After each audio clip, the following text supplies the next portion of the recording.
Bonjour à tous, merci de nous rejoindre. Voici les principaux titres développés dans votre édition du mercredi 1er août. Clôture de la 11e édition du Festival international d'Oran du film arabe. Le long métrage Jusqu'à la fin des temps de Yasmine Chouira a décroché le Wihr d'or. Dossier environnement dans ce journal, de grands efforts pour une stratégie équilibrée de protection de l'environnement sont menés, a assuré la ministre de l'Environnement et des Énergies renouvelables en visite à Skikda. La gestion des déchets reste un des points faibles du secteur. 15 millions de tonnes de déchets ménagers sont générés tous les ans en Algérie. Et nous découvrirons à la fin de ce journal la passion de Mohamed, un féru collectionneur. Il possède pas moins de 500 objets anciens dans son salon, transformé en une véritable caverne d'Ali Baba. Bienvenue à tous. Avant de développer tous ces titres, le président de la République, Abdelaziz Bouteflika, a adressé un message de félicitations au président de la Confédération helvétique, Alain Berset, à l'occasion de la fête nationale de son pays, dans lequel il lui a réitéré sa pleine disponibilité à œuvrer à la promotion du dialogue politique et au développement de la coopération économique entre les deux pays. Le chef de l'État a également adressé un message de félicitations au président de la République, son chef du gouvernement du Bénin, Patrice Talon, pour la fête nationale de son pays, dans lequel il lui a renouvelé sa disponibilité à œuvrer au raffermissement des relations de coopération qui unissent les deux États. La 11e édition du Festival international d'Oran du film arabe Le Fiofa a pris fin hier soir. Le long métrage Jusqu'à la fin des temps de la réalisatrice Yasmine Chouira a décroché le prix du Wihr d'or. Le président de la République, Abdelaziz Bouteflika, a été honoré lors de cette cérémonie de clôture en guise de reconnaissance pour son intérêt pour la culture algérienne. Karim Haïfa. La récolte des distinctions se poursuit pour Yasmine Chouira. Son premier long métrage, Jusqu'à la fin des temps, a décroché le Wihr d'or, grand prix du 11e Festival international d'Oran du film arabe. Alors que le Wajib, le devoir de la réalisatrice palestinienne Anne-Marie Jasser, a décroché le prestigieux prix du jury. Un autre prix du jury, mais celui-là dans la catégorie des films documentaires, a été décerné quant à lui au documentaire La bataille d'Alger, un film dans l'histoire du réalisateur algérien Malek Belsmaïl. Alors que le film documentaire Tam el-Ismalt, Goût du ciment, du réalisateur syrien Ziad Kaltoum, a été proclamé meilleure œuvre dans sa catégorie. Dans la catégorie des courts-métrages, le prix du Wihr d'or a été décerné au film Shahn du réalisateur libanais Karim Rahbani et celui du jury au film Raqsat al-Fajr, Danse de l'aube, de la réalisatrice tunisienne Amina Nadjar. La sélection était parfaite. Il y avait une grande diversité dans la programmation, avec des films qui relataient tous ou presque la vie quotidienne dans les pays arabes.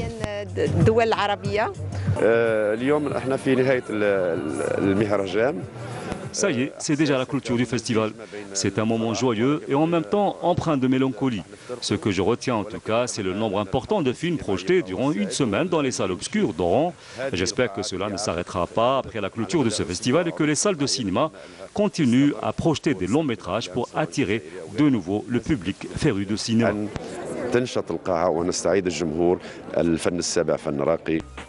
Le prix du meilleur rôle féminin a été attribué à l'actrice tunisienne Amira Chebli dans le film Tunis by Night, alors que celui du meilleur rôle masculin a été décerné aux Palestiniens Mohamed et Salah Bakri.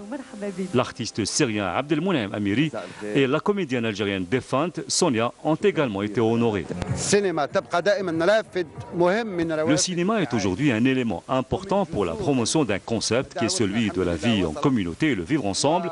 Et tous les films projetés dans ce festival faisaient justement l'apologie du vivre ensemble et en paix. Enfin, un vibrant hommage a été rendu à l'icône du cinéma et du petit écran algérien Chafia Boudra pour son parcours artistique et cinématographique exemplaire à faire pâlir plus d'un.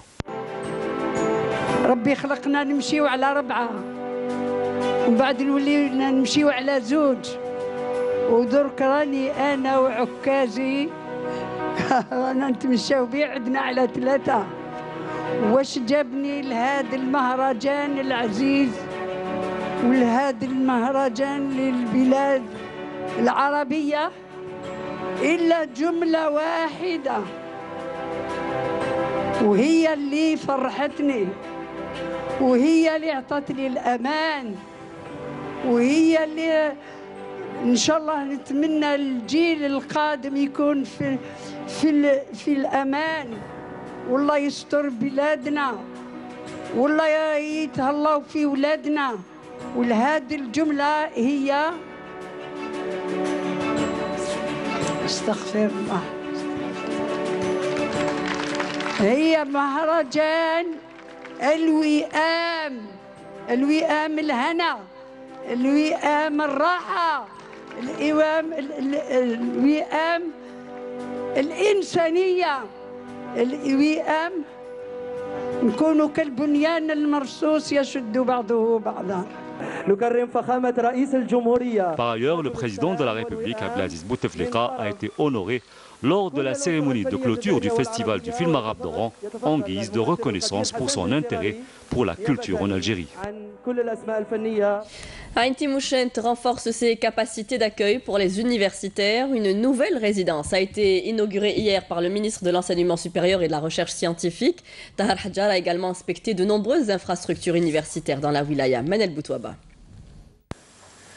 Le ministère de l'Enseignement supérieur et de la Recherche scientifique multiplie les efforts pour assurer une rentrée universitaire confortable. À Ain Timouchent, une nouvelle résidence universitaire d'une capacité de 2000 lits a été inaugurée par le ministre du secteur, Tahar Hadjar. À cette occasion, le ministre a dévoilé les grandes lignes du nouveau programme pédagogique visant à améliorer le rendement académique.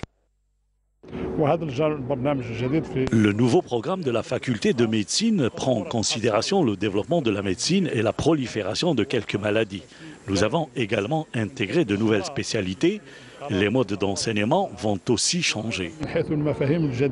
Tahar Hadjar a inspecté au centre universitaire le chantier de réalisation de 2000 places pédagogiques qui seront réceptionnées à la prochaine rentrée universitaire. Transformer les centres universitaires en des universités est une opération partielle qui touchera certains centres comme celui de Ain Timouchent. Le ministre de l'Enseignement supérieur a également visité la nouvelle cité d'habitation des enseignants du secteur. Il a indiqué que ce projet de 100 logements fait partie de celui de 10 000 unités lancé depuis 2009 au profit du corps enseignant. La ministre de l'Environnement et des Énergies renouvelables était à Skikda. Fatma Zohra Zerwati rappelle les efforts déployés par son département pour une stratégie de protection de l'environnement et de promotion des énergies renouvelables. Une stratégie basée sur la lutte contre les multiples formes de pollution en vue d'un développement durable. Manel Boutouaba. Lors de sa visite de travail à Skikda, la ministre de l'Environnement a inspecté entre autres plusieurs usines et complexes industriels locaux où elle a mis en exergue les grandes lignes de la stratégie déployée par son ministère. Fatma Zohra Zerwati a en outre assisté à une manœuvre simulant une lutte contre une pollution des eaux de mer par des hydrocarbures au niveau du port de Skikda et s'est enquise des techniques utilisées pour parer à tout danger de ce type. نريد أن نجعل من استراتيجية حماية البيئة والطاقات طبعا المتجددة استراتيجية قوية. Notre département déploie de grands efforts pour une stratégie de protection de l'environnement et de promotion des énergies renouvelables forte, basée avant tout sur le contrôle et le suivi, et dont l'objectif est d'améliorer le cadre de vie des citoyens et de faire en sorte qu'ils se sentent en sécurité. C'est pour cela que nous inspectons ce genre d'infrastructures pour nous assurer qu'elles respectent les normes nationales et internationales pour la lutte contre les multiples formes de pollution en vue d'un développement durable. Au cours de sa tournée, la ministre a insisté sur la préservation de la propreté des plages. Elle a également encouragé les acteurs locaux à créer plus d'espaces verts, invitant les associations vertes locales à participer au concours organisé dans ce domaine, rappelant à l'occasion le prix du président de la République de la ville verte destiné à encourager toute initiative dans ce registre. Et oui, la propreté, c'est l'affaire de tous. La gestion des déchets, justement, un des gros points noirs de notre pays. 15 millions de tonnes de déchets ménagers sont générés tous les ans en Algérie. À peine 10% sont recyclés. Zoom ce matin sur le centre technique de Oumdrouachlef. La wilaya compte 3 centres d'enfouissement technique qui traitent près de 350 tonnes de déchets par jour. Abdelmajid Ben Qassi, reportage. Dans le cadre de la protection de l'environnement, la gestion des déchets ménagers demeure une véritable problématique dans notre pays. Une problématique pour laquelle il faudrait pourtant trouver des solutions efficaces. La création des décharges publiques et les centres d'enfouissement technique ne constitue pas la seule solution. La prise en charge des problèmes de l'environnement passe avant tout par des comportements et par des actes de civisme. Et ce sont près de 15 millions de tonnes de déchets qui sont produits annuellement par les Algériens. Un exemple, le centre d'enfouissement technique, celui de Dourou Chlef, que nous avons visité. على مستوى المراكز الثلاث اللي هي في قيد الاستغلال نستقبل تقريبا 350 طن يوميا على مستوى كل المراكز. Nous recevons au niveau des 3 centres d'enfouissement technique de la wilaya près de 350 tonnes jour et avec l'ouverture du CET de Ténès, nous allons atteindre 400 tonnes jour. Ces quantités ne représentent que 48% des déchets produits au niveau de la wilaya. La création de ces centres a permis d'éliminer les décharges sauvages dans les oueds, les cours d'eau et dans les terres agricoles qui existaient au niveau local, ce qui représente une très bonne chose. Il y a aussi le tri sélectif, on en parle depuis des années, mais rien n'a été fait au niveau des collectivités locales et surtout dans le ramassage de ces mêmes déchets ménagers. On avait commencé le tri sélectif.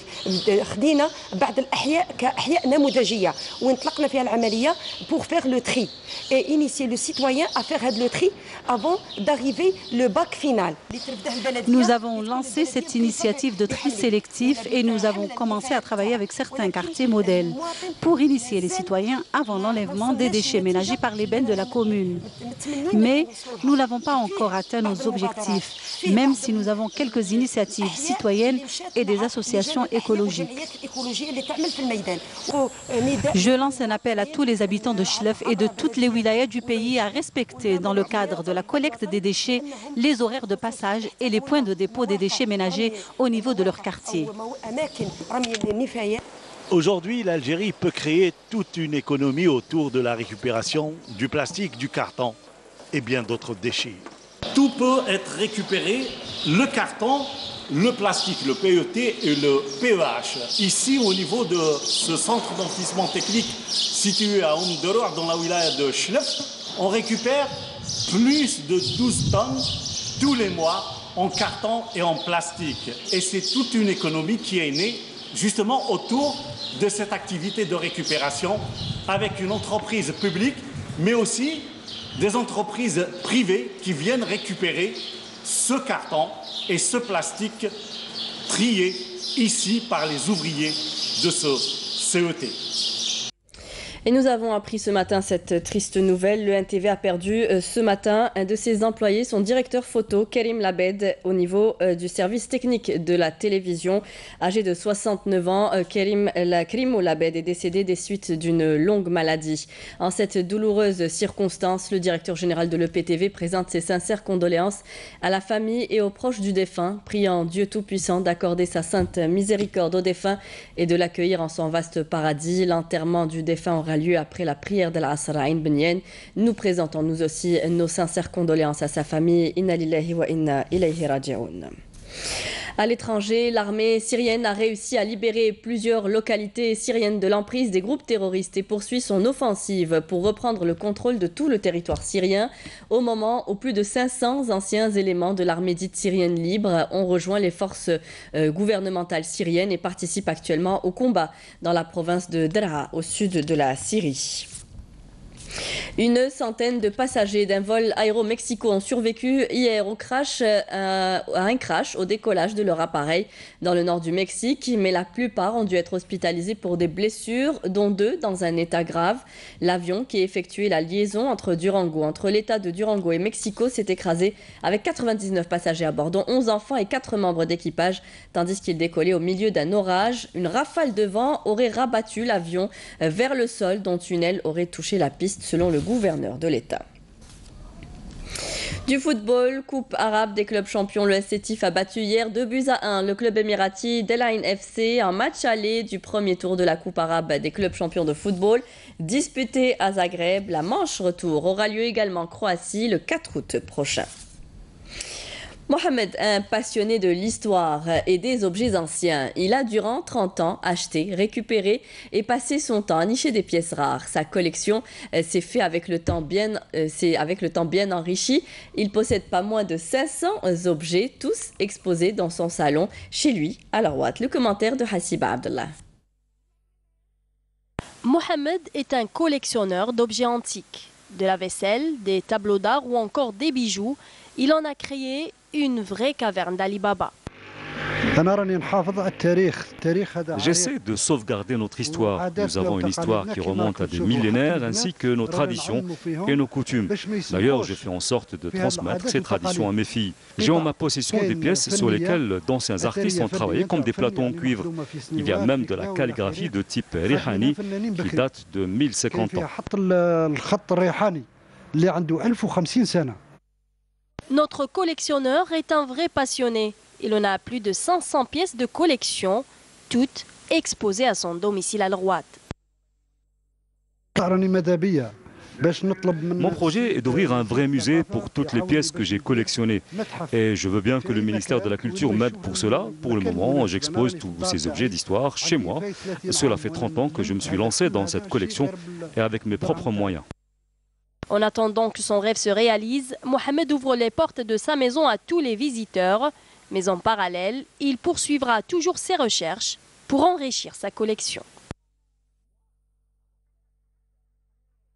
C'est la fin de ce journal. Merci à vous tous de nous avoir suivis. Tout de suite, vous retrouverez Mila Abed pour les prévisions météo. Vous pouvez revoir nos programmes sur Facebook et YouTube. Les adresses s'affichent en bas de votre écran. Ce soir, rendez-vous avec Nadia Medessi pour le journal à 19h. Très bonnes vacances à tous. Si vous partez en vacances au mois d'août, dès demain, vous retrouverez Nejma Harj à midi pour le journal. Très bonne journée à tous. Au revoir.